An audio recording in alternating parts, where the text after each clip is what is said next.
അറിഞ്ഞിട്ടുണ്ടോ നോക്കും. ആ അതറിഞ്ഞല്ലോ. ആ എന്നാ അറിഞ്ഞിട്ടില്ല. നീ അരച്ച എത്ര അറിയൂ അത് അരക്കണ്ടെന്ന് പറഞ്ഞു. അച്ഛാ വീട് എന്ത് പണി കിട്ടാ അച്ഛാ? പണി സൈക്കിൾ എടുത്ത് വീട്ടിൽ വരില്ല, പോയി അന്വേഷിക്കണം.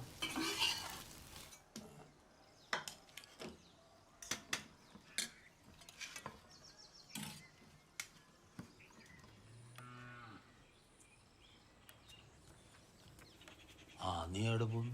ഇവിടെ വരെ ഗ്രൗണ്ട് വരെ. തോക്കൂന്ന് പേടിയില്ലെങ്കിൽ ഒരു കളി കളിച്ചോ. തോക്കുന്ന് പേടിയുണ്ട്.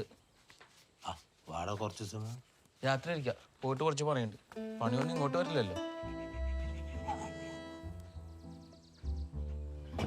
നിങ്ങളൊന്നും പോകുന്നില്ലേ മധുട്ടാ? പോണം, സമയത്തില്ല. എത്ര മണിക്ക്? ഞാൻ പോയിട്ടെങ്കിൽ പ്രശ്നമൊന്നുമില്ല. അതെൻ്റെ ശിഷ്യന്മാരല്ലേ, മുടലെ നോക്കിക്കോളൂ, മരുന്നിൻ്റെ പണിയല്ലേ. ഇതെല്ലാം എപ്പം പറയല്.